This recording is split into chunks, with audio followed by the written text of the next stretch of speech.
আমরাই সেই মানুষ 50,000 টাকা ছাড়া ওয়াজ করি না। আজকে আপনি বলতে পারবেন বড় বড় সভা 1-1.5 লাখ টাকা বাদে ওয়াজ করেছি। আলহামদুলিল্লাহ আমরা বলতে পারবো বাংলাদেশের বুকে সিনা খুলে যে কোন মায়ের ছেলের কাছ থেকে আমরা অ্যাডভান্স নেই নাই, আমরা লাখ টাকা নেই নাই, 50,000 টাকা যারা দিয়েছে 30,000 ফেরত দিয়েছি, আমরা বলতে পারবো। এখন আপনি যদি বলেন যে এই কমিটি গঠন করা হয়েছে, এখানে কোনো মাজার থাকবে না, এখানে কোনো মাজার থাকবে না, এই রাইট আপনাকে কে দিল? এই রাইট আপনাকে কে দিয়েছে? এটা তো সন্ত্রাসবাদী কথা। এই জবান তো আমরা খারিজিদের মুখে শুনেছি, এটা তো মুসলমানদের মুখের কথা না।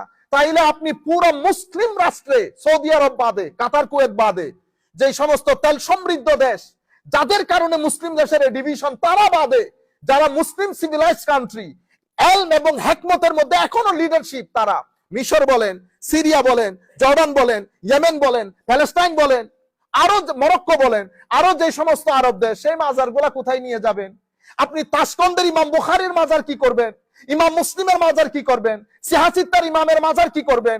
এরপরে আপনি মিশরের বুকে, আপনি যে ভদ্রলোক বড় ওয়াজ করে, সেও তো মিশরে পড়ে আসছে, সেই মিশরের মাজার গুলা কি হবে? আমার নবীর মাজার কে? তাইলে তো আপনারা সময় পেলে আমার নবীর মাজারে ভেঙে উড়িয়ে দেবেন, ঠিক না? এটা খারিজিয়ত। আমরা আগামীকাল বা পরশুর দিকে, আপনারা যারা আমাদেরকে রিকোয়েস্ট করেছেন, বেটা আমরা এটা মসজিদের মধ্যে দর্শন কোরআন, এখানে তো আমরা সব ধরনের কথা বলতে পারবো না, আজকে রাতে অথবা কালকে আমরা এই বিষয়ে বিশদ আলাপ করবো আমাদের লাইভে ইনশাআল্লাহ। তো ফালাক্তাহামাল আকাবা ওয়া মা আদরাকা মাল আকাবা। আমরা কথা না বাড়াই, সময় খুব সংক্ষিপ্ত। তো আমার আল্লাহ বলছেন ফাক্কু রাকাবা, এতগুলা মাজার আছে, তো এতগুলা মাজার সব ভেঙে ফেলবেন? মাজার ভেঙে না, এটা তো আপনার কালচারের পার্ট হয়ে গেছে।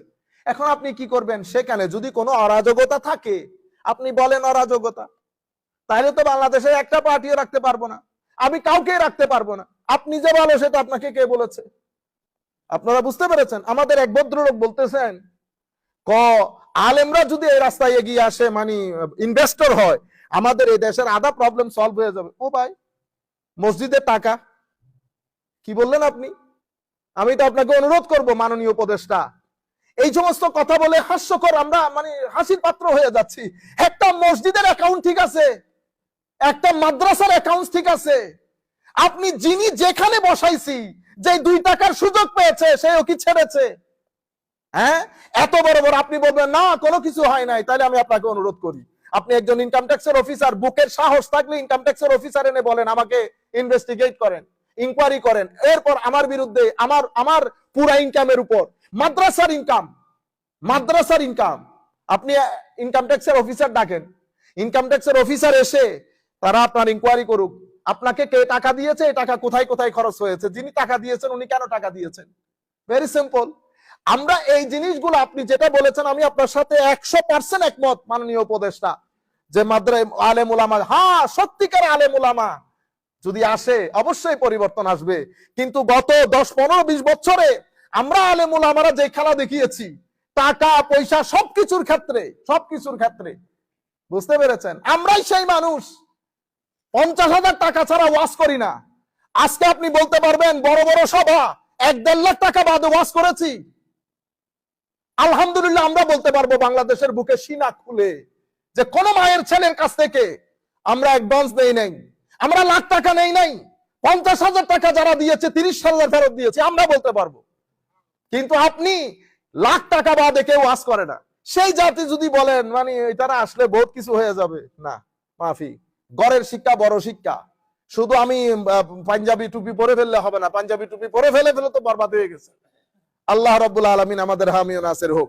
ফাক্কু রাকাবা, প্রথমে হচ্ছে দাস মুক্তি। তো দাস মুক্তির পুরো বিষয়টা আমরা বুঝতে পেরেছি।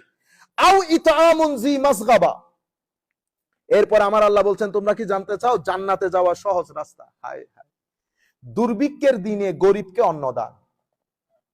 আও মিসকিনান আও ইতআমুন ফি ইয়াউমিন জি মাসগাবা, তাহলে ফাক্কু রাকাবা, এখন তার দাস নাই, তাহলে এখন আমরা কোথায় যাব এই আয়াত নিয়ে? হায় হায়, আমাদের সমাজে অনেক ব্যক্তি আছে কর্জের কারণে মাথা তুলে দাঁড়াইতে পারছে না, ব্যবসা করতে পারতেছে না, পারিবারিক ভাবে ভেঙে চুরে একাকার।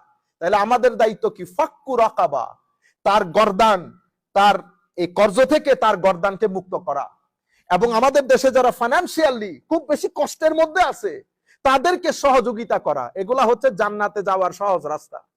এরপরে আউ ইতআমুন ফি ইয়াউমিন জি মাসগাবা, দুর্ভিক্ষে দিনে অন্ন দান করা। এখন আমাদের সমাজের মধ্যে গরিব গোরাবা অনেক মানুষ অন্ন নিয়ে সমস্যায় থাকে, তাইলে আমার আল্লাহ সহজ রাস্তা কোনে দেখিয়েছে, যাদেরকে খাওয়া দাওয়ার ক্ষেত্রে মানুষকে সহযোগিতা করা। আপনাদের যাদের কাছে ভালো টাকা পয়সা আছে, আপনারা অন্তত $50 তো আমরা প্রত্যেক ব্যক্তি খরচ করতে পারি না?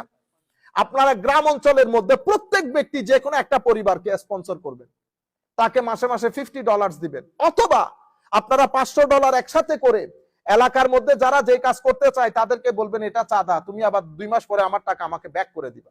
এভাবে আপনারা সহযোগিতা করবেন সবাই মিলে।